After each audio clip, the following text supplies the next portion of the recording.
Okay, we're going to ease into Charles Bukowski, one of the more innocuous poems by him that I found.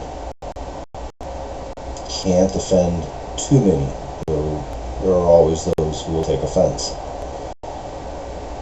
This is Cicada, from a collection of his work posthumously published called Slouching Toward Nirvana. Cicada. Writers love to use the word cicada in a poem. It makes them believe that they are there, that they have done it. Every time I see this word in a poem, I think, damn it, haven't the editors caught on yet?